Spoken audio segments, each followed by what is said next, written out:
2026. Asahan niyo na Super Radio DC Double B, hindi lang una sa pagbabalita, siguradong totoo pa.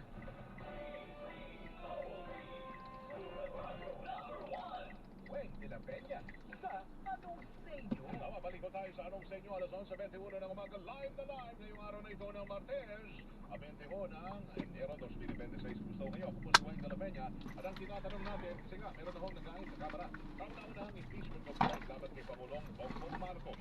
Si Atty. Andre de Jesus ang naglaing nun yan, in-endorse naman yan ni Pusong Pinoy Party List Journey Jet Inisay. Yan, natanggap na ito ng House Secretary. At ito po ang grounds ng inihaing compliance. Yan po ang unang-una culpable violation of the Constitution, betrayal of public trust at graft and corruption. Dahil ito sa una, pagkidnap at pagsuko ni Pangulong Marcos kay dating Pangulong Rodrigo Duterte sa International Criminal Court at dahil umano sa pagiging drug addict ng Pangulo at hindi pagpito sa program appropriations at ito pa ang constitutional provision sa budget ng bansa mula 2023 hanggang 2026 dahil din umano sa pagtanggap ng kickback mula sa budget insertions at Bills Flood Control Project at pagtatag ng Independent Commission for Infrastructure na umano para protektahan ang mga kadyadong kurap. Para sa Malacanang kahit ang House Speaker Boji, walang merito ang impeachment complaint na yan. Kayo ba ang tatanungin natin, kayo ba'y naratingin nyo? Nararapat ba o hindi nararapat ang inihahing impeachment complaint laban sa Pangulong Marcos? Say ho ninyo, i-text 0917-594-5941. Sabi ni, ito ang text connect pa rin na tayo ha. Hindi ho nararapat, sabi ni 556, ito doon tayo kay 0263. Yes po, dapat lang ho, yan po ay dapat masampalang reklamo. 5673, nararapat lang ho kasi nakita naman natin ang epekto sa bansa ngayon.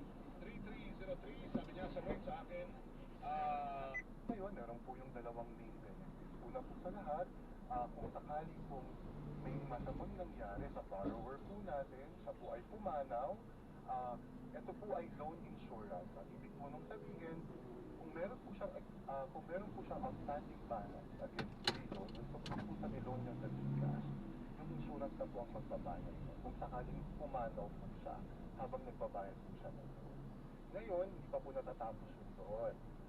Meron din po siyang makukuhang libreng benefit pagdating po sa confinement, kung sakali kung na-confine siya due to accident, na-confine po siya due to health causes, pwede po siyang makakuha ng health insurance na benefit up to around 500 pesos. So yun po ay libre, makukuha po lahat yun pag nag-apply po kayo ng G-loan at na-approve po yung loan. May bayad po ba ito? Or kung sakali meron po ba ang mga charges na kailangan po tayo maging aware of? First of all, wala po siyang bayad. Kasama po siya, benepisyo po siya pag kayo po ay nag-apply ng G-loan. Ito po ay alinsunod, siyempre, sa goal po ng GCash na finance for all. Alam po natin, sa GCash for investment, insurance, diba, and so on. So, dahil gusto po natin maranasan at magkaroon ng magandang financial portfolio ang ating mga kababayan, kasi po sa loan ay other than lending money, meron po siyang kasama sa insurance. So, libre po ito, benepisyo po ito every time na mag-apply po ang mga approval po ng loan yung ating mga kababayan na gumagamit ng GCash. Alright, so Sir G, paano ba ang una mag-apply para dito kung sakaling kailangan mo ng G-loan, paano ba ito? Okay, so alam naman po ng most ng mga kababayan natin, they only have to open their GCash account. Buksan po ninyo ang GCash account, buksan po kayo sa borrow, and then mag-G-loan po tayo doon. Ang G-loan po is 100% digital experience po siya sa pag-a-apply. At kasama na rin po ang pag-a-apply ng insurance na ito pag kayo po ay nag-a-apply ng loan. So wala na po siyang additional na requirement. Wala na rin po siyang mga additional na mga kailangang sagutin tanong. Kasama na po siya or parang ano ba sabihin, no? Naka-inclusive na po siya doon sa proseso ng pag-a-apply po ninyo ng G-loan. Magkano yung minimum sir na pwede mong ito? Okay, so 1,000 pesos to 125,000 pesos. So nakadepende po kung gaano po kalaki ang pwede po ninyong loan. Loan po sa ECG score, proprietary loan po, proprietary scoring po ito ng GCash. So siguro tatanungin po ng mga kababayan natin, paano ko ba mapapataas yung niloloan ko? Diba? Paano ko mapapalaki yung pwede kong ginamit pera? Tuloy-tuloy lang po ang paggamit natin ng GCash. Diba? Pag-save po tayo, pag-bayad po tayo ng bills natin, ba? Mag-open po tayo ng investment account and so on. Tapos, tuloy-tuloy lang po ang paggamit, di ba? Ang pagbayad ng maaga at tama sa oras, di ba? And eventually, depende po siya sa ano, sa behavior po ng tao natin na paggamit ng GCash para lumaki po yung loan na balikan. Sino po ang pwede magkaroon ng effectively? Open po ito sa lahat ng mga free loans, ano natin, no, subscribers natin from 21 to 65. So, pag pwede po kayong mag-apply ng loan, meron na rin po kasama yung delivery. Okay. So, basically, kung ako yung mag-a-apply, Sir Jay, madali namang sagutan yung question. Kasi usually for personal loans ito, di ba? Yun ang ano, for whatever purpose, basta pumasa tayo dun sa requirement na pag-apply, agad-agad, makukuha natin. Agad-agad po. Instant Sa po natin left makukuha side yung po, loan. sir. Tapos yung loan process po, no, yung Lampas pa perang po na. papahirap sa atin, sa Gcash wallet din po natin yung makikita.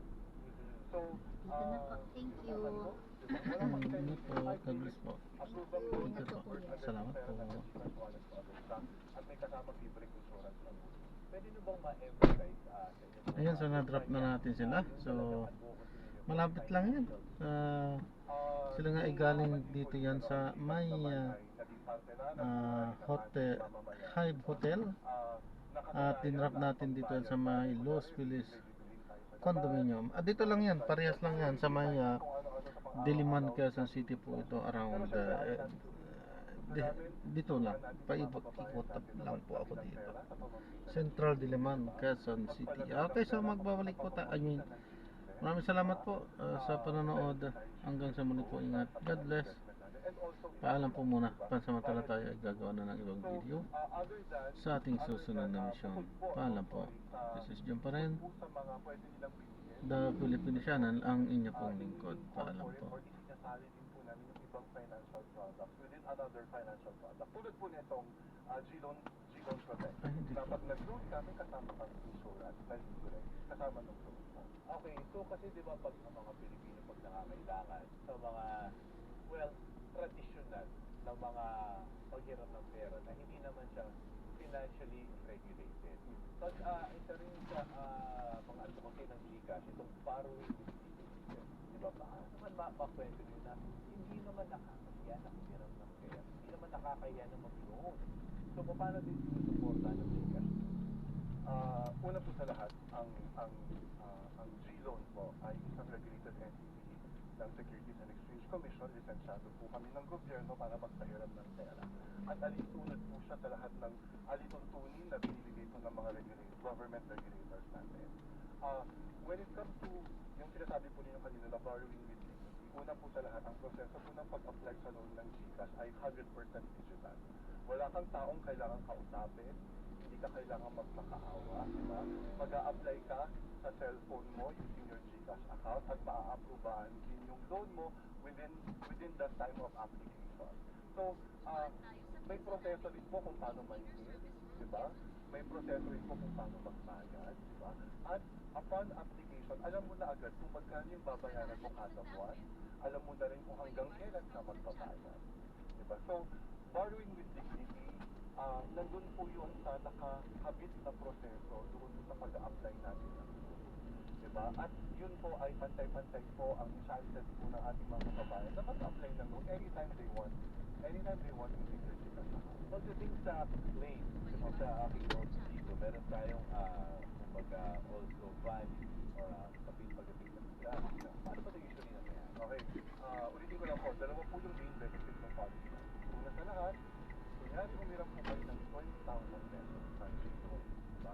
Meron po kayo agad coverage na 20,000 pesos.